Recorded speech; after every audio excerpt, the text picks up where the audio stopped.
All right, y'all, we need to talk about this Bitcoin price action because things are getting very, very volatile right now. And if we come over to our chart, there are a few things that we need to notice. First of all, we are coming down to a key area of support right now, a pretty key area of support, which is why I have just taken a little long scalp from this key area. But we need to understand what has happened so that we can understand what is going to happen in the future as we look at this price action play out after some bearish CPI news. And we are waiting to see what the weekend is going to bring. We are heading into a weekend. So what happened yesterday? Well, first of all, guys, it's very important to understand what happened with this big move to the upside. Yesterday, over in the VIP Discord, guys, when I gave my levels, we were looking at the same exact range that we're trading now, with the lower extremities of the range being that 18,090 level, and the high extremity of the range being that 19.9 level. Okay.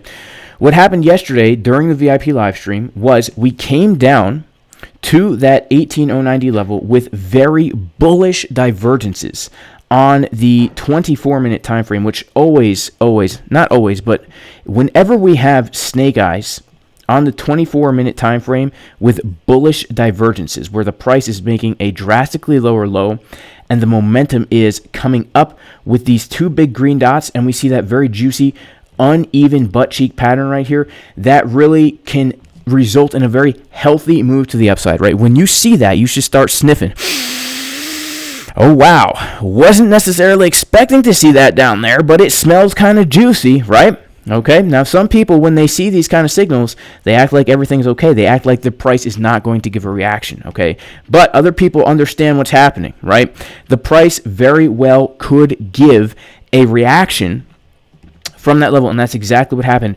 Took that trade live on the VIP live stream yesterday morning. Shout out to everyone who also took that trade. And then we came up to the high of the range right here, this green box. In fact, we can see on our chart, if we put on the box right here, let's put on our box, that we came up directly into that box of resistance. And that is where we have gotten a rejection from. Okay, very, very important. So, what is going to happen now? Well, you can see that we are coming down to a key area of support right now. This is the last area of support that we have before lower prices. Why is this the last area of support? Because you can see that we have these previous highs right here.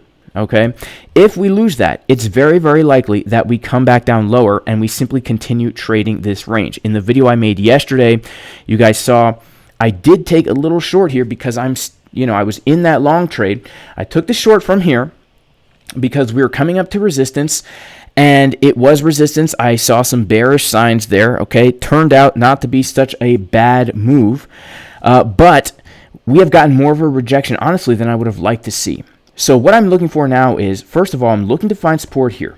If we don't find support here, I will expect a move back down probably to the low of the range, and at least if we're going to lose that point of control, we will be looking to the golden pocket, right, which even comes a little bit below that range right there. If we can't hold this, it's likely, guys, that we actually lose this range and get a move to the downside. If you remember my video yesterday, I was saying that this was the make it or break it level. And the reason why this is the make it or break it level, y'all, is because of the fact that when we take a look at a much larger time frame, let's say the daily time frame, okay, we're going to be looking at the daily time frame. When we look at the larger range that we are trading in right here, okay, we are looking at the price. Let's remove some of these levels.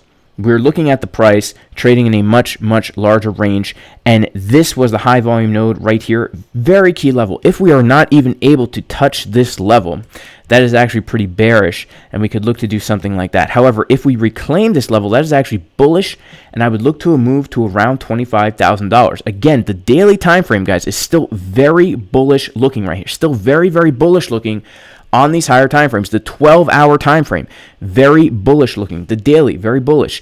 Even the 4-hour, guys, extremely bullish looking right here. We have bullish divergences at the low of a range. And you can see that we are coming to this key area of support right here. And we do currently have some bullish divergences on the 12-minute time frame, which is why I hopped into this long scalp right here. Now, I'm still holding the short. Don't get me wrong. I'm still holding the short.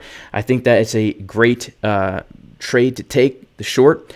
However, I still am looking for longs, and I am going to be not only looking for longs, but taking longs, hoping that one of them is going to be that move to the upside that I am looking for, right? And so those are pretty much the main levels that I am watching.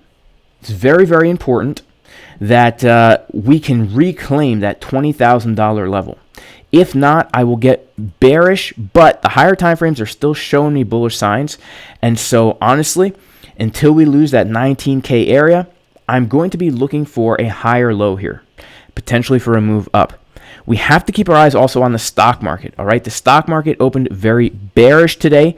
However, yesterday, where did we find support?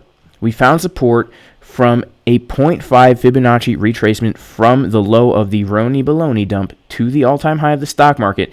So we did find very key support to the dollar, bouncing off the 0.5. This could be very key support with bullish divergences on this weekly time frame as well. So, all that to say, guys, we know where the key levels are that we are looking for, okay? We know where the key levels are, and what we need to do now is be prepared for them and know what to look for. We want to see bullish divergences for longs. We want to see bearish divergences for shorts, okay? We don't want to flop and grope, all right? We don't want to chase price. We want to wait for the price to come to us. That is it for this video, guys. God bless everybody in the name of Jesus, Yeshua the Messiah. I pray everybody is super blessed, and I hope you all have a wonderful weekend, and I will see you all in the next video. Peace.